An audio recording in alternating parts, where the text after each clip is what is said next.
یہی مثلا خطبہ شعبانیہ کہ جس کے اندر واقع اتنے اسرار پوشیدہ ہیں ماہ رمضان مبارک کے کہ تعارف کروایا. اگر یہ خطبہ شعبانیہ نہ ہوتا میں کہتا ہوں کہ شاید ہی دنیا ماہ رمضان مبارک کے فضائل کو درک کر سکتی. اور ضروری ہے آپ دیکھیں پاک پیغمبر نے کیا فرمایا. اور اس خطبہ شعبانیہ کے ہم اگر حصے کریں تو سب سے پہلا ایک جو حصہ ہے ارشاد فرمایا وہ فضائل ماہ رمضان مبارک ایک پورا حصہ ہے. پھر اس کے بعد اعمال ماہ رمضان مبارک, پھر اس کے بعد جو ہے وہ تقوی اور پرہیزگاری کے حوالے سے ارشاد فرمایا. پھر تقوی اور پرہیزگاری کے ارشاد فرمانے کے بعد امام المتقین کا تذکرہ کیا. امام المتقین کا تذکرہ کیا.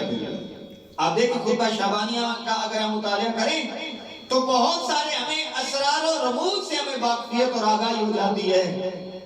اور تعارف کرواتے ہوئے پاک پیغمبر نے جو جملے ارشاد فرمائے ملاحظہ فرمائیے گا. فرمایا ایھا الناس انہ قد اقبل الیکم شہر اللہ. یاد رکھنا تمہارے پاس اللہ کا مہینہ آ چکا ہے. اللہ کا مہینہ رجب گزرا, رجب کے بعد شعبان, اور شعبان کے بارے میں کیا ارشاد فرمایا کہا الشعبان شہری. پاک پیغمبر نے فرمایا شعبان میرا مہینہ ہے. اور پھر فرمایا قد اقبل الیکم شہر اللہ. اور اس کے بعد اللہ کا مہینہ تم تک پہنچ رہا ہے. اور وہ اللہ کا مہینہ کون سے پہلو رکھتا ہے, کون سے مراحل رکھتا ہے. اس اللہ کے مہینے میں کیا چیز چھپی ہوئی ہے. فرمایا بالبرکت والرحمت والمغفرہ. فرمایا کہ یہاں پہ اس شہر اللہ میں دسترخوان برکت بچھایا جا رہا ہے. شہر اللہ میں دسترخوان رحمت بچھایا جا رہا ہے. شہر اللہ میں دسترخوان مغفرت بچھایا جا رہا ہے.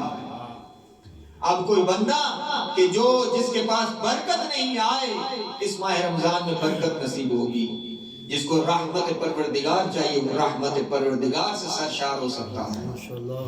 جسے اپنے گناہوں کے اوپر پشیمانی چاہیے اور مغفرت چاہیے وہ خداوند کریم کی ذات کی طرف متوجہ ہو کے کیا کر سکتا ہے مغفرت کا طلبگار بن سکتا ہے. اور یقیناً ادھر سے بندہ اس مہمانی کے دسترخوان پہ جاتا ہے. اب دیکھیے گا کہ مہمان نوازی کے طور پہ یہ بندہ جاتا ہے دسترخوان رحمت پہ جا کر بیٹھتا ہے اور ادھر سے میزبانی پروردگار دیکھیں. دیکھیں کہ آگے چل کے کیا فرمایا. فرمایا شہر هو عند اللہ افضل الشہور. یاد رکھنا یہ مقدس مہینہ کیا ہے تمام مہینوں سے افضل ترین ہے. پھر فرمایا وَأَيَّامُهُ أَفْضَلُ الْأَيَّامِ. اس کے ایام افضل ترین ایام ہیں. باقی دنوں سے افضل ہیں, باقی بھی ایام اللہ ہیں, لیکن افضل ترین ایام ایام ماہ رمضان مبارک. پھر فرمایا وَلَيَالِهُ أَفْضَلُ اللَّيَالِي. اس کی راتیں افضل ترین راتیں ہیں. پھر فرمایا وَسَاعَاتُهُ أَفْضَلُ السَّاعَاتِ. اس کی رات, اس کی گھڑیاں, اس کا ایک ایک لمحہ افضل الساعات, تمام ساعات سے افضل ہے. اس کے اندر جو اہم بات کی پاک پیغمبر نے فرمایا یاد رکھنا دعیتم فیہ الی ضیافت اللہ.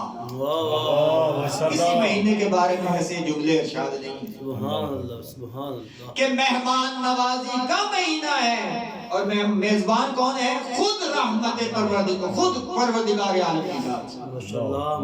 فرمایا کیا دعیتم, تمہیں دعوت دی گئی ہے اس میں اس مقدس مہینے میں کس کی طرف الی ضیافت اللہ. کس کے تم مہمان ہو اللہ رب العزت کے مہمان. پھر فرمایا وَجُعِلْتُمْ فِيهِ مِنْ أَهْلِ كَرَامَةِ اللَّهِ. تمہاری قدر و منزلت اس مہینے میں بڑھ جاتی ہے. فرمایا دیکھیں کہ مہمان نوازی خدا کا عجب انداز ہے میزبانی کا بھی. کیا فرمایا؟ مہمان نوازی کا انداز کیا ہے؟ جب خدا میزبان ہوتا ہے تو پھر کیا ہوتا ہے؟ مولا نے فرمایا انفاسکم فیہ تسبیح. تو جو کر رہے ہیں دیکھیں کہ ایک طرف بندہ مہمان بن کے جا رہا ہے اور خدا کی میزبانی دیکھیں کہ جب بندہ اس کے رحمت کے دسترخوان کے اوپر بیٹھتا ہے تو اللہ کی میزبانی دیکھیں انفاسکم تسبیح. تمہارا سانس لینا تسبیح شمار ہوتا ہے. تمہارا سانس لینا کسی بھی دسترخوان کے اوپر چلے جائیں وہاں پہ سانس تسبیح شمار نہیں ہوتی سوائے اللہ کے دسترخوان کے اوپر. پھر فرمایا وَنَوْمُكُمْ فِيهِ عِبَادَةٌ. دیکھیں کہ غیر اختیاری چیز انسان سے جو سرزد ہوتی ہے اس ماہ رمضان مبارک اس کا بھی اجر ہے. کیا؟ اب نیند غیر اختیاری ہے. انسان کے پاس میں نہیں کہ نہ سوئے, انسان کے پاس میں نہیں کہ سو جائے. جب نیند آئے گی غلبہ آئے گا انسان سوئے گا. غیر اختیاری ہے. لیکن اس غیر اختیاری عمل کے اوپر بھی کیا ہے؟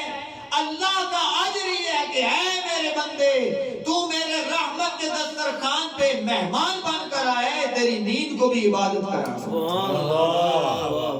تیری نیند کو بھی عبادت کرا دوں. پھر فرمایا وَعَمَلُكُمْ فِيهِ مَقْبُولٌ. ممکن ہے کہ کسی عمل میں شک ہو جائے کسی اور مہینے میں کہ شاید قبول ہو یا نہ ہو. یہاں شاید والی بات نہیں ہو سکتی بلکہ یقین ہے کہ کیا ہے جو عمل ہے وہ کیا قبول ہو. پھر فرمایا وَدُعَاؤُكُمْ فِيهِ مُسْتَجَابٌ.